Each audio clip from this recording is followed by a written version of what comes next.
I got a chance to play Civilization VII early, and I can't wait to share my experience with you.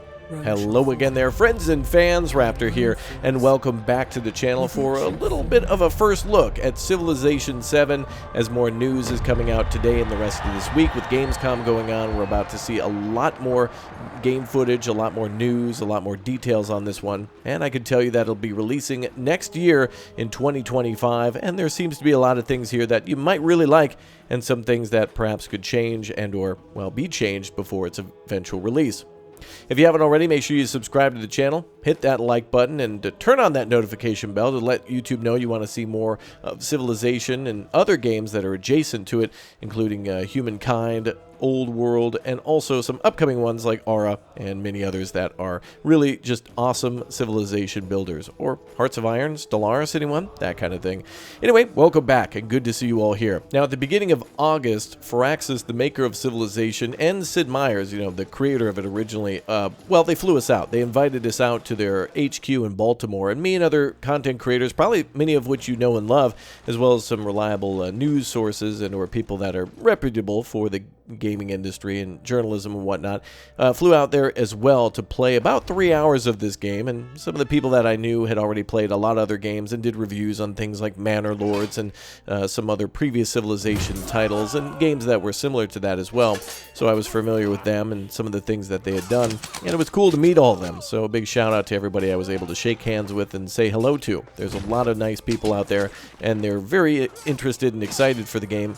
Some of which had thousands of hours of it and played all the way since the beginning of Civilization back in the 90s. And then, of course, people who just got in around Civilization 4, or many people say 5 was the best, with 6 then looking a little different, and 7 being very similar to that in its appearance of its characters. I want to comment on that in a little bit, but thanks to them for hosting the event and allowing everybody to play 3 hours, which, by the way, is nowhere near enough to give any sort of a review on this game whatsoever. I can only tell you about the 3 hours that I played, and it only makes me want to play more here on the channel. So again, a good opportunity to subscribe and see more of that. But that 3 hours that I was able to play, I came with a few kind of preemptive thoughts in my mind, or some previous thoughts from the previous games that I played, playing a lot of Civilization 2 and 4, and then a little bit more of 6. For whatever reason, I seem to skip every other one, but I really like Civilization, and there's no doubt that it has a huge impact on other games like Rise of Nations and Age of Empires and more games that we'll be seeing in the future. So it's definitely great to see it back, and there are some big features that I can immediately say that if this were a box that you were looking at, if you were going to buy a physical copy of it, some bullet points I would put there right away to get everyone's attention, to basically break it down as to what's different and, will it be worth it? Is it good? That kind of thing. I can't answer that yet because I haven't played enough. It's really not fair either way to say, well, this was great, amazing, you should definitely get it, or no, it was bad. I really, myself, can't give a determination, but there are certainly some things that needed to be added to the game that are finally here, including navigable rivers. Yeah, you can actually have yourself a naval fleet go along a coastline, then into a bay, and now finally, you can go up and down rivers and launch naval invasions to enemy capitals, and drop your troops off and or cross rivers that way too, especially if they're quite large. So finally we have that in store for us, and I was able to play a little bit of an Egyptian kind of a civilization there where things will work much differently here. Second of all, in addition to what I mentioned about rivers, builders are gone. So that's your number 2 right there. Well, whoa, what's going on here? Yeah, no longer is there going to be a unit that you have to build to then build a granary or to build another, addition to your city, like a barracks or a wall or something like that. Everything is done through your city just growing by good management and by having good leaders such as your kind of a governor system that will work in addition to your overall management of your empire.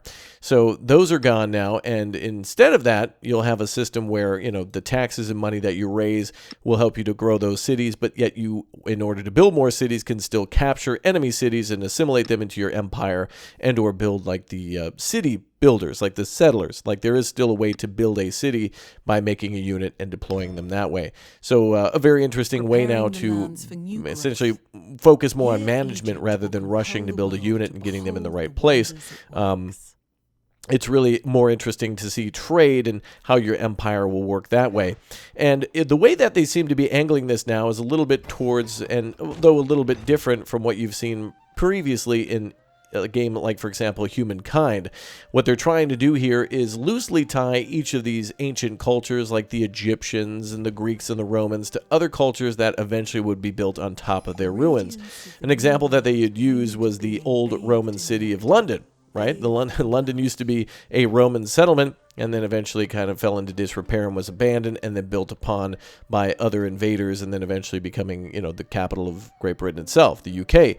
And so there's many different points of history or civilizations that were founded on those other settlements by previous nations. So in a way, I guess they tried to make it a little bit more to where you could do whatever you want. One example that they used is you could start as Egyptian and then eventually become a Mongolian empire just by discovering a lot of horses and things like that. So there's kind of a weird, I didn't get a chance to do it because there'll be 3 ages in the game. There'll be kind of the age of discovery, exploration, and then kind of a Victorian type era too.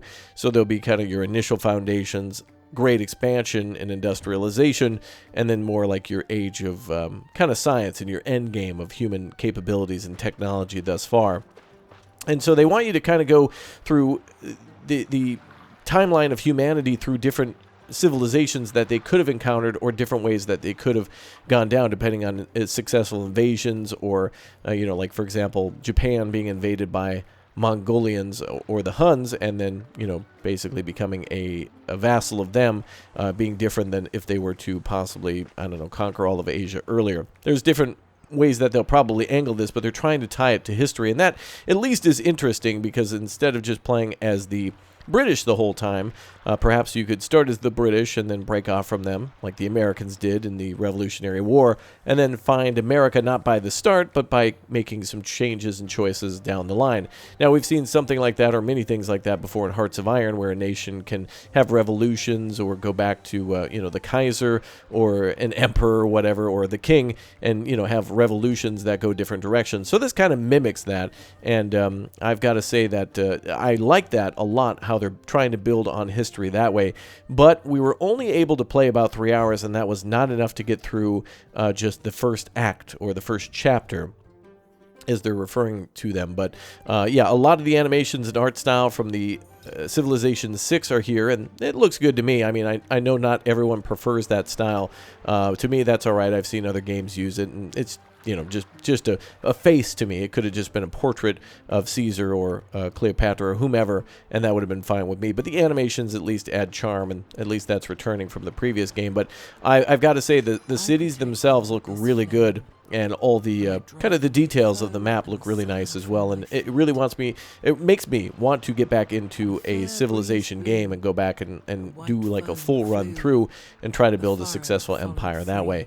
I forget how differently that Civilization can play from Hearts of Iron or other games like that, but you can definitely tell that Firaxis is being inspired by other games that they inspired to then do new things, and it all kind of is a interesting cycle. Civilization comes along, spawns all these other games that maybe do things in real-time strategy. Again, I mentioned Age of Empires and Rise of Nations, and now those things and those ideas and the developers who played those games when they were growing up are now taking those ideas to things here like the civic trees and different types of military units that we can see that, of course, are still there.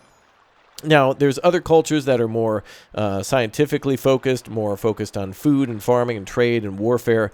And so, of course, you could start with farming and then break off into military and then break off into science. So at least your nation can be several different nations throughout a whole game. And that's one of the things that is cool because I oftentimes get bored of playing as one nation and want to play as a different one. And that requires you in many games to restart completely. So at least throughout the mid-game, you can change it up and, try a different angle. And also make a move that your enemy might not be expecting, especially if you're playing multiplayer. If people think you're weak at the start, you can then maybe pick an economic faction towards the middle and hire a lot of mercenaries and do some diplomatic relations with all the neutral cities around the map, the city-states, and then build a big army that way and recruit from them out of nowhere, which is something I was able to do, again, in the 3 hours that I was able to play. Now, my playthrough was really cool. I started at the north of the map and kind of tried to be peaceful and grew my cities a bit, and then my AI in the south, an enemy, declared war on me. She was getting real rowdy. Tried to take one of my cities. She succeeded. I took it back right away, and by the end of my session, I had the capital surrounded. Wasn't quite able to take it, so it definitely goes back to that old trope for Civilization of, just one more turn. If I just had one more turn, I would have been able to take her capital. But I was able to deploy things like chariots and catapults or trebuchets, or maybe it was a ballista. And I was able to launch a naval invasion around her city, and so I was able to go upriver. I was able to build monuments. I was able to recruit troops from other neutral factions around, and I was also able to, build a military commander and have those armies move around, where I built them into, instead of individual units, building armies that would then travel together with things like archers and spearmen and slingers and other things all in that army, and gaining experience that way. So the combat, very fun. I didn't want to get into it. I thought, okay, I'm going to get it crushed. I don't want this to happen, so I'm just going to try to be peaceful and lay low through the 3 hours that I have and see what I can build. Well, lo and behold, I'm building massive armies and taking over enemy settlements, and I even was able to build a settlement unit and put it close to their capital to kind of have a closer area to then pump out troops.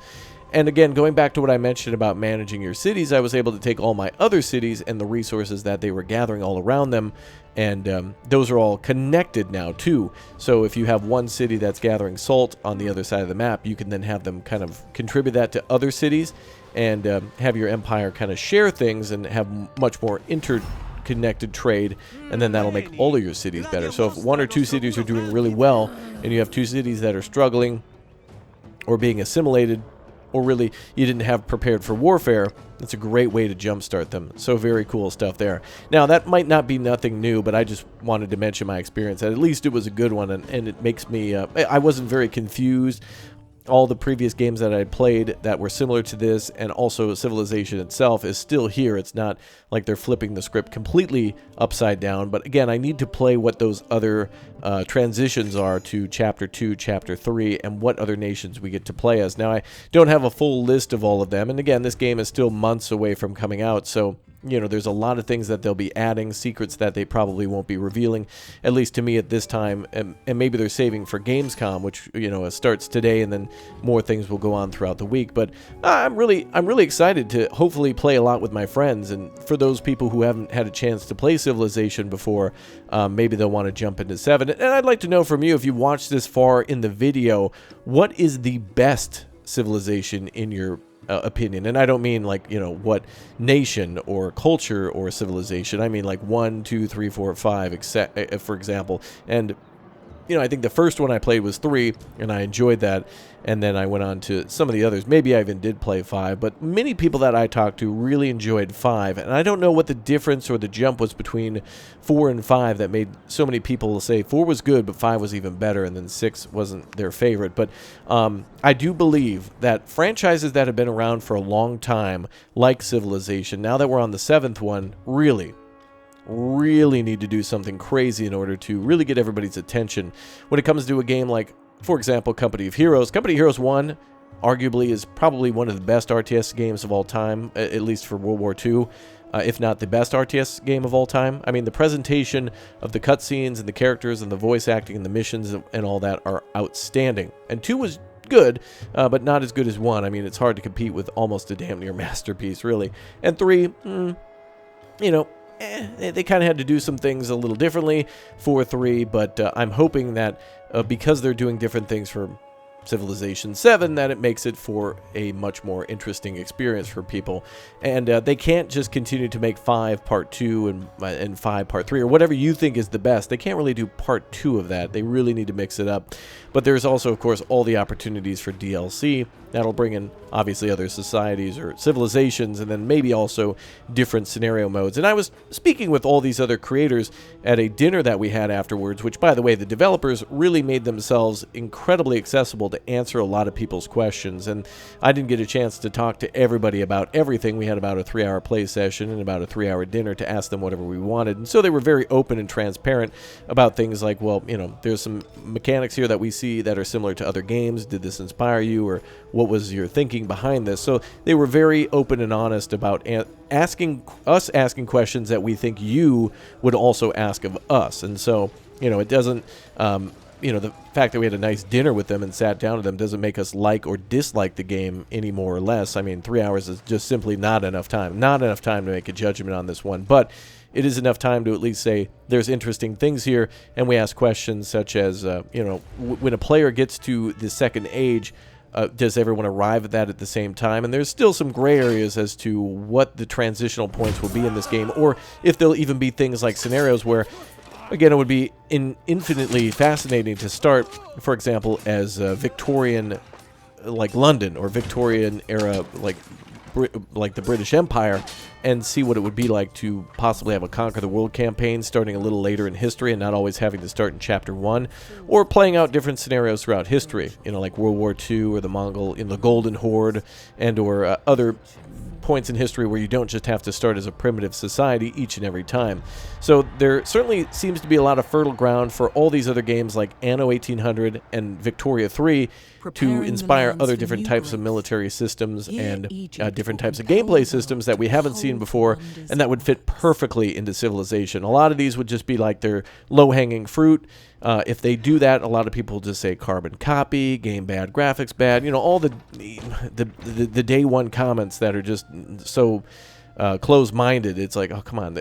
There's only so much they can do, but also there's a lot that they can do here. And so I'm really hoping that a lot of good feedback and a lot of critical thinking and constructive criticism from everybody who might get a chance to play a demo or an upcoming beta really gives some good feedback to all of these devs who really just want to make a game that was better than 6 and better than 5, and trying to take all the games that have come out since then and try to incorporate them into Civilization. Not to just take those ideas and put them into the game, but to take those ideas and make it a part of the game. There's a little difference there. It's not being stapled on, but baked in from the beginning. And there does seem to be a lot of this. When they showed, again, the presentation about ancient societies and whatnot, they talked about all these different sectors of London, focusing more on an area in the west, near a gate, which I forget the name, but again, eventually they showed us what it looked like during the days of the Romans, and then there was a dungeon built there, and then eventually, it became not that at all. Like, it became a giant train station. So you go from like a body of water to a dungeon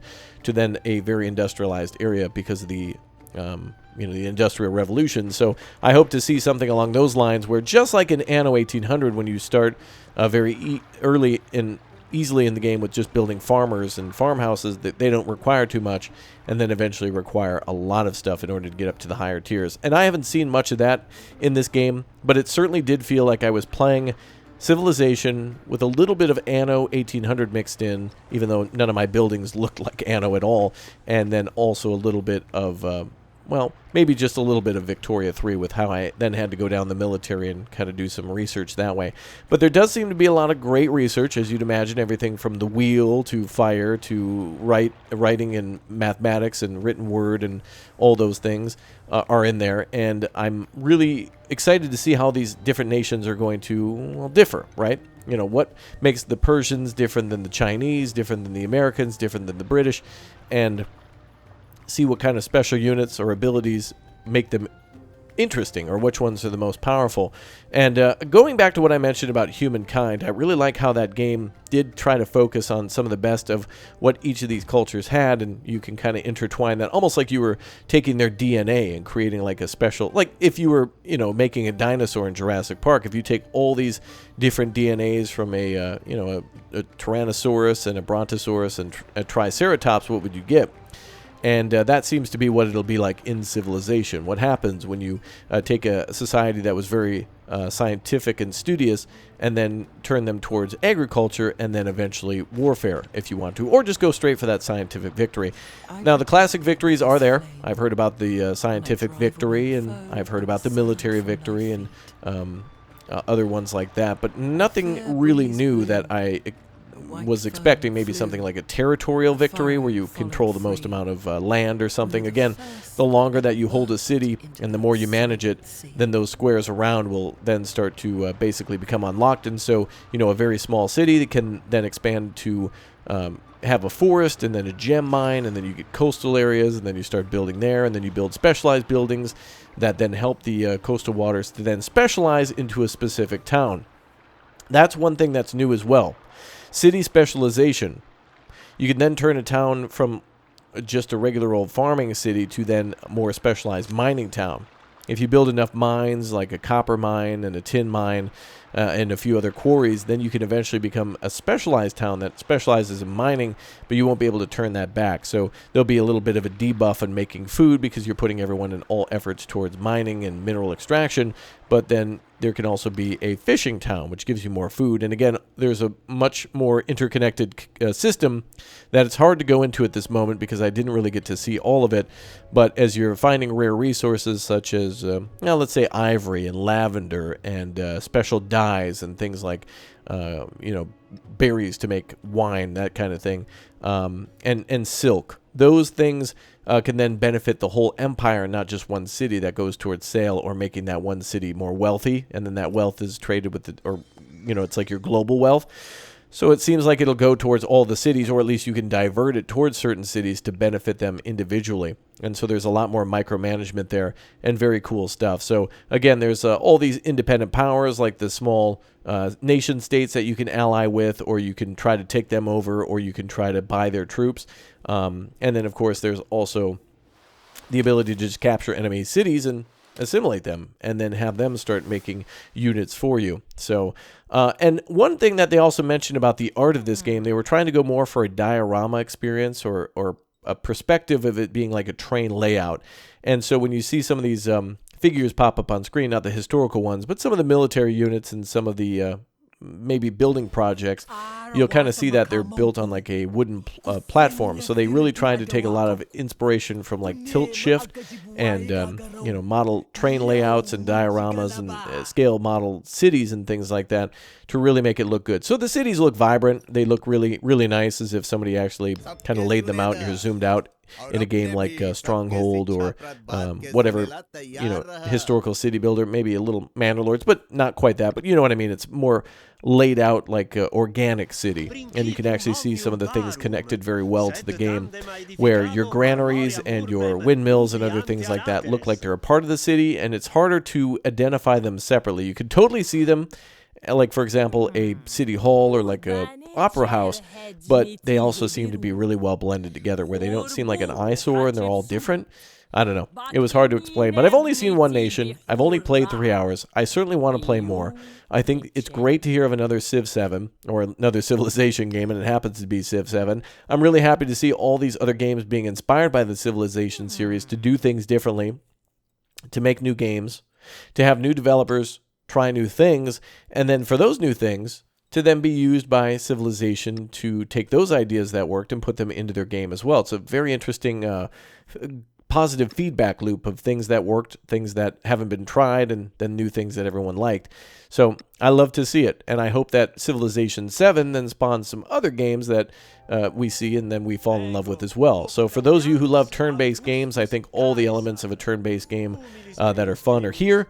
It certainly is going to be a very long game to play. If you're playing as a Civilization, again, a game of Monopoly here, could take days or weeks to play through some of these civilizations to see them all. And obviously, we're going to have ourselves multiplayer. We're going to have a console, like Steam and Epic and that type of thing. And so obviously, we're going to have crossplay and a lot of systems that are more for consoles. But honestly, this has always been a game where it's very easy to click on each hexagon and each little box to then make a decision. So very cool stuff. Now, I know there's a lot of things that I'm forgetting. There's a lot of things that are new systems that I only experienced for a little bit.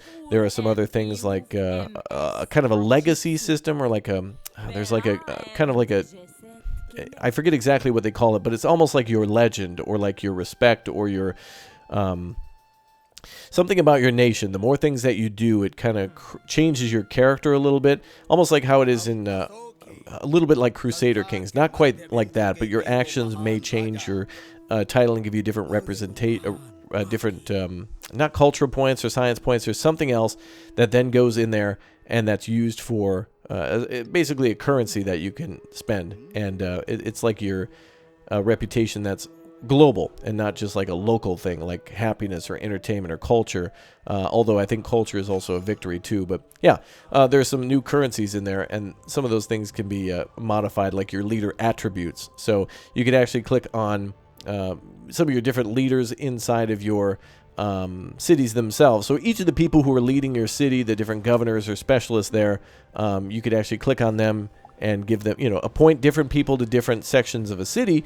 So a big city can then become even more powerful by taking them and putting them in there. But then also you can take your character like Cleopatra or Caesar or somebody, and then going down a tree to then give them different attributes that way too.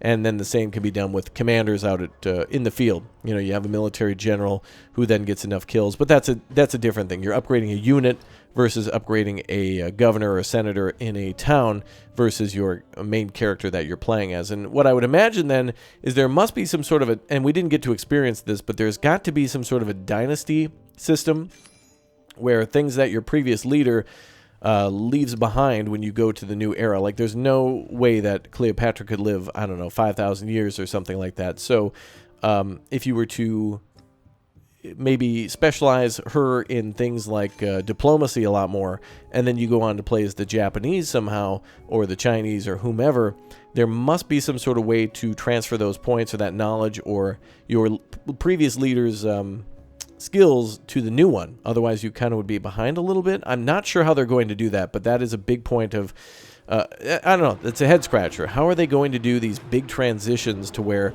it almost seems like you have to start over a bit, unless you keep a lot of those things as you'd imagine from before.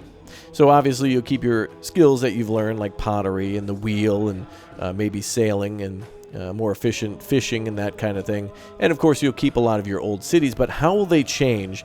And how will your leaders who are, basically dying and then eventually other people take their place, how did they then take those places and what do they bring to the table? So that's something I'm very curious to see. Other questions I have is like, can we do, multiplayer sessions? Like, for example, in Hearts of Iron and in Anno 1800, you can have multiple people run a society or a civilization.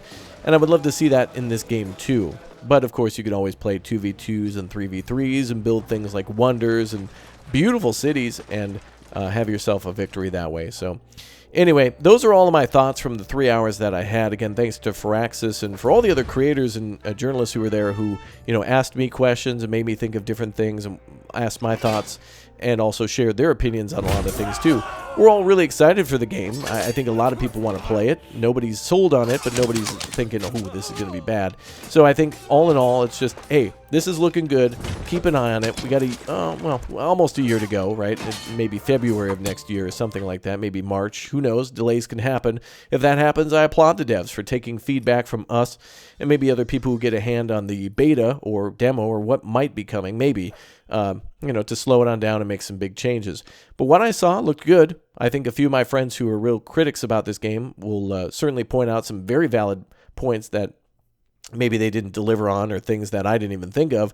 And again, 3 hours is just not enough time, but I'm not complaining either. I'm just saying that certainly if I'm going to give a much more in-depth analysis of this game, I'm going to have to stream this game for many hours, probably like 24 hours, to really get a feel for what the basic Chapter 1, 2, 3 gameplay will be like, what some of the other civilizations will be like, and what it's like to play with and against friends. I think that's how I'm going to really judge this one for myself personally.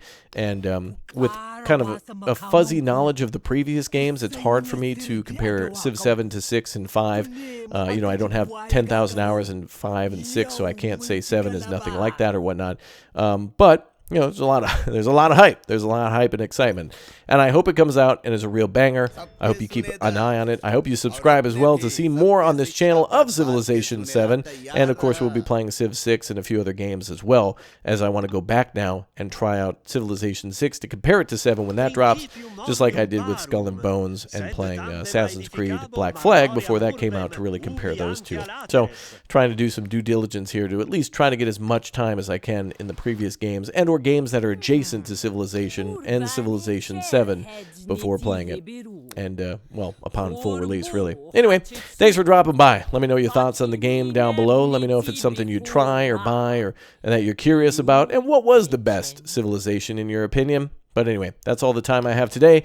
Thank you very much, everybody, for watching. Thanks for Firaxis for inviting me and everyone else out. And thanks to everybody who shook my hand and said hello. You're all very kind people, and it was a pleasure to meet you. All right, everybody take care, and I'll see you next time. Goodbye.